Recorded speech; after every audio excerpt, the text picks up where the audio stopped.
So here's a little talk on basically setting up a toilet. It's so simple and it doesn't stink. I just used this, so I apologize. You won't be able to see anything because I've covered it. But things you need. One is you need some sort of organic material to cover it. I use rice shells. I got a lot of them. I get them for free because my father-in-law has 11 rice fields, so they make tons and tons of it. So I'm going to ask for basically 5 bags. Obviously, the thing you need is toilet paper. And what you do, and you need a place to basically poop. Now, here's an old can. This is an old oil can. And when it gets filled, basically I dump it. It's getting close to being filled. So you want to put a layer of the, a nice generous layer, if I can get can I get focused in on there, of the rice shells on the bottom, right? You can fill it not a half, but maybe a third with those rice shells or any other organic sawdust or anything else. That's just the bottom. And then basically when you get done, here's a fly going, something smells good here. You cover it again generously, and obviously toilet paper. The other thing I do is I kept the lid, right? So I don't want snakes or anything else to get in here. So when I get done, I just slide the lid on it, right? And push down. You can see it's oily. You can see the oil on it. It's an old oil can, right? And then I basically use some plastic as a tarp to cover the seat because I don't want my seat to be wet or get dirty. And then I use this basically right now this urinal I haven't set up as a weight cover on it. So that's it. It's really simple. I need to build the walls, obviously. I don't have any walls, so when I poop, everyone, if they're down there, when I stand up to wipe my bum, I give a nice view of everyone down there. But it's just my bum, Bums, you can show bums, they're not R-rated. So, but I'm going to cover this. I just haven't done it yet. And, put a window. The main thing was testing and going. Now, where does this poop go? Well, let me show you where it goes. It goes here. This is my compost piles, and I've got 3 of them. So basically 1 per year. So I use this one this year. When it gets done, I'm going to switch to here for next year. And then when that one gets done, I'm going to switch to here. And when I switch to here, I'll probably go and start using this one. So I keep it covered. I don't rotate it. To me, it's about making quality. So they're going to sit for a year or 2 before I use it, or a year, at least a year.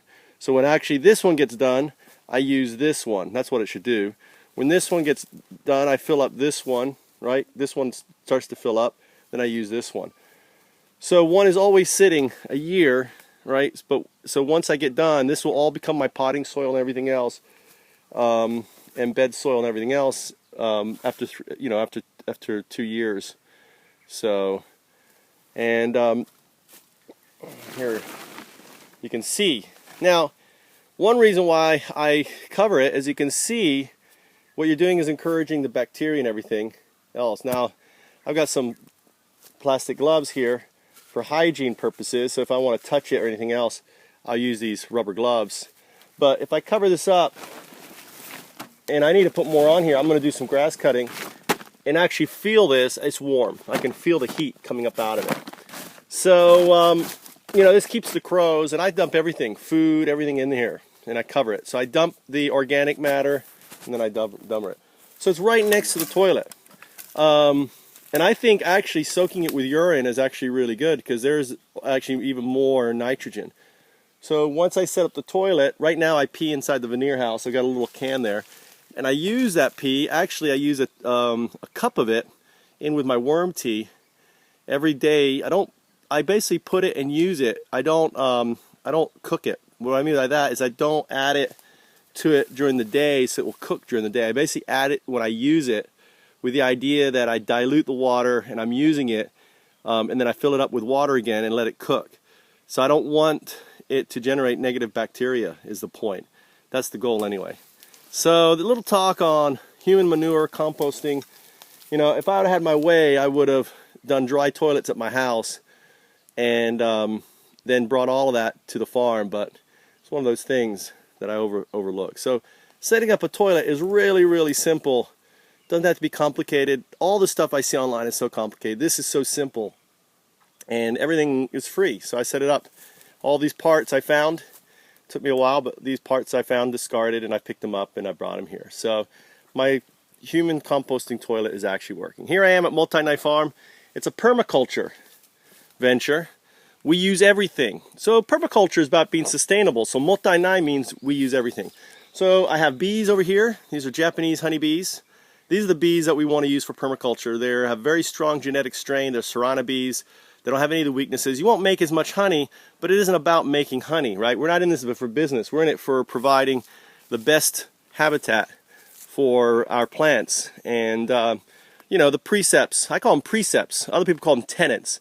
To me, permaculture is more of like a kind of form of my personal metaphysics, my outlook on life. And what I do is basically I want to help the planet. So this farm is helping the planet, right? I want to help the what I call living systems. So, you know, helping people, I've changed that to help living systems. The living systems includes the soil, right? A very important living system is the soil. Most important living system. And I also want to help the earthworms. So something that I've done on my farm, on my hugel beds, right? I've innovated and created something called the worm feeders. Using shopping baskets, right? And that's weird. How did that happen? Actually, maybe that goes here. I can't open this anymore. Weird. I got kobitos. I put these worm feeders. And if I open one